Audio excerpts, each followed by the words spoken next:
बिस्मिल्लाहिर्रहमानिर्रहीम। अस्सलाम वालेकुम स्टूडेंट्स। अब हम डिस्कस करने चाह रहे हैं अनदर टाइप ऑफ बॉन्डिंग। जैसे कि अभी हमने पिछले लेक्चर में पढ़ा आयनिक बॉन्ड के बारे में कि ग्रुप 1-2 के मेटल्स और ग्रुप 15, 16, 17 के नॉन मेटल्स आपस में मिलकर इलेक्ट्रॉन का लेना देना करके स्ट्रॉन्ग टाइप ऑफ बॉन्डिंग बनाते हैं, that is called ionic bonding.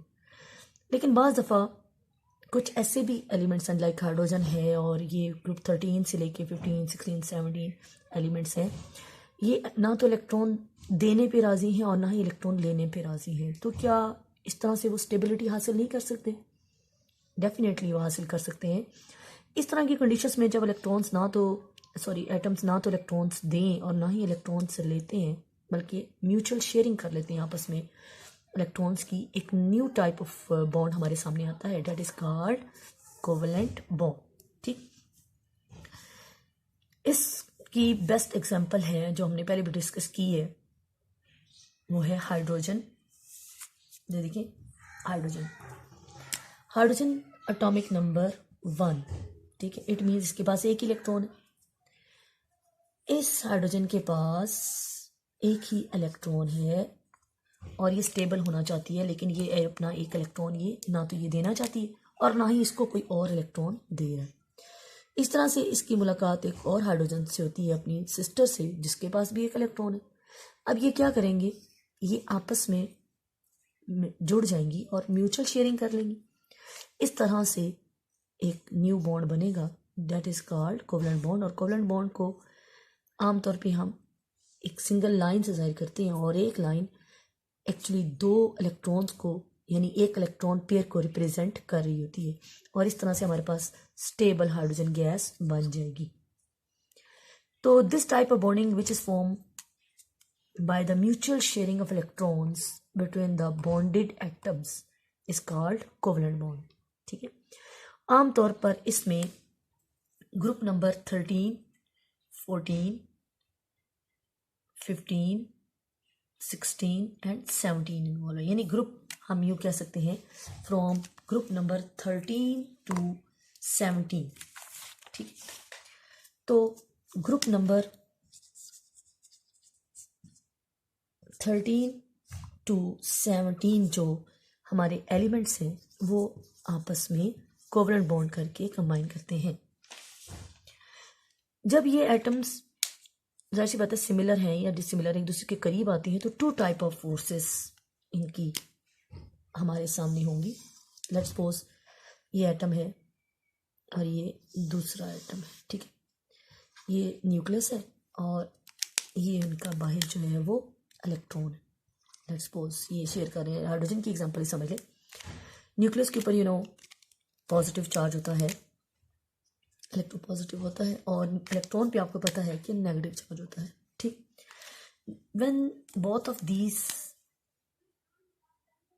Atoms come close to each other, तो दो टाइप ऑफ फोर्सेस इस वक्त अमल कर रही होती हैं। एक तो एक का न्यूक्लियस दूसरे के इलेक्ट्रॉन को अट्रैक्ट कर रहा है, ठीक है, और इसका न्यूक्लियस इसको अट्रैक्ट कर रहा है। फोर्स ऑफ अट्रैक्शन होगी between the opposite signs between the nucleus of one and the electron of the other। और दूसरी टाइप ऑफ फोर्स है जी फोर्स ऑफ रिपल्शन, जो कि इनके इंटर न्यूक्लियस, दोनों के न्यूक्लियस और दोनों के जो इलेक्ट्रॉन्स हैं वो एक दूसरे को रिपेल करेंगे। ग्रीन से मैंने इंडिकेट किया।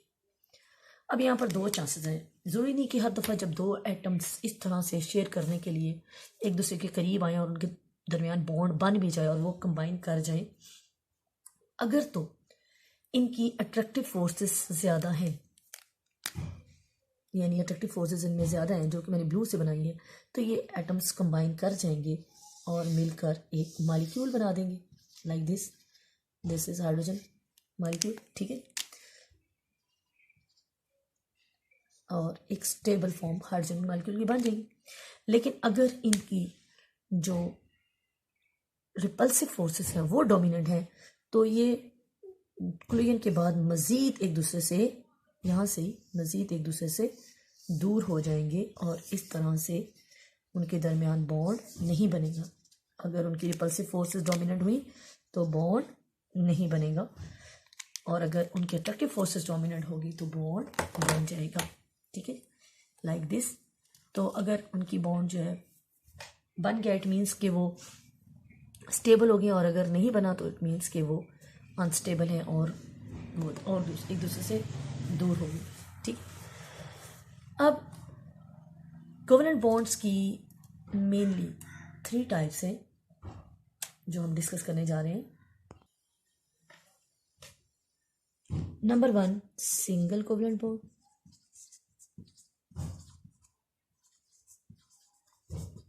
ठीक है। नंबर 2 डबल कोवेलेंट बॉन्ड,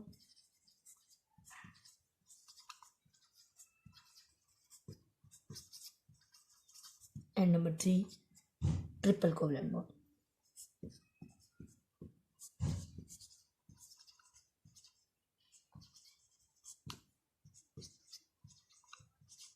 ठीक, अब हम बारी बारी इनकी डिटेल्स चेक करते हैं। Single covalent bond mean when each bonded atom shares one electron and form a single pair of bonding electrons।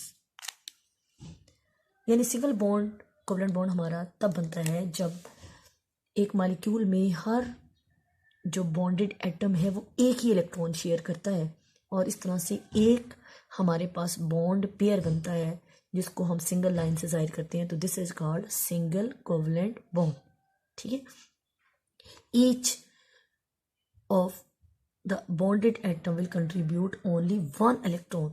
Her bonded atom जो है वो सिर्फ एक इलेक्ट्रॉन, देखिए हाइड्रोजन एक इलेक्ट्रॉन कंट्रीब्यूट कर रही है, दूसरी हाइड्रोजन भी एक इलेक्ट्रॉन कंट्रीब्यूट कर रही है, और इस तरह मिलकर बना एक पेयर, और जिससे हमारे पास एक मॉलिक्यूल बना हाइड्रोजन का, और इसमें सिंगल लाइन ही इंडिकेट करिए कि ये एक सिंगल कोवेलेंट बॉन्ड है।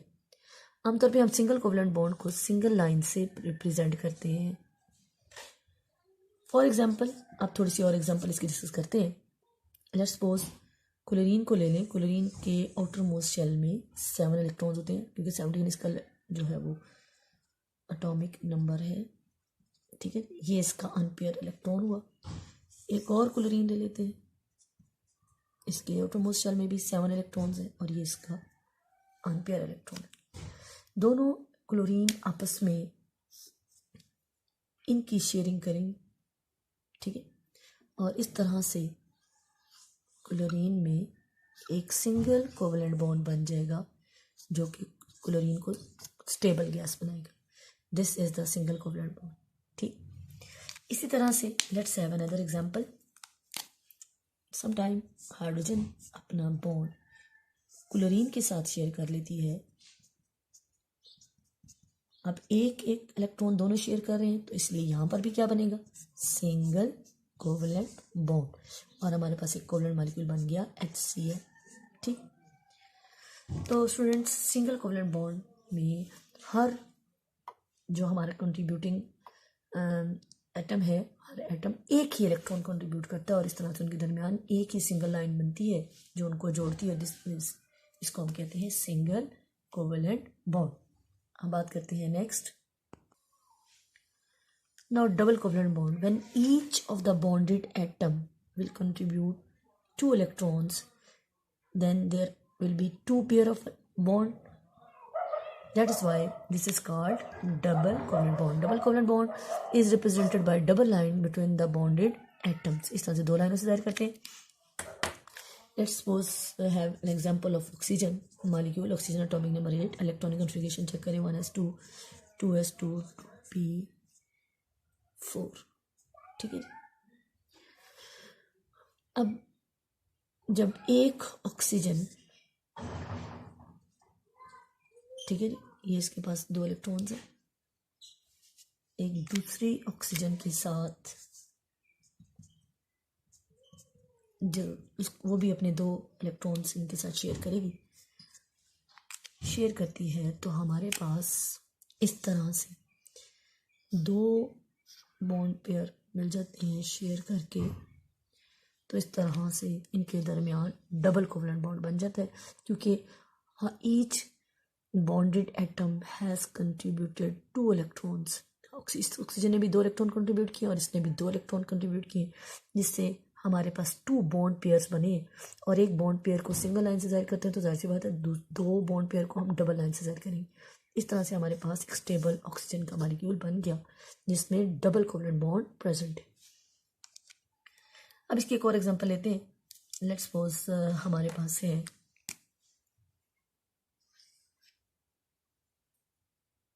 कार्बन, ठीक है, और कार्बन के पास है आउटरमोस्ट शेल में 4 इलेक्ट्रॉन्स। एक हमारे पास और कार्बन है, इसके पास भी आउटरमोस्ट शेल में 4 इलेक्ट्रॉन्स, ठीक है। यहाँ पर ये कार्बन क्या कर रही है कि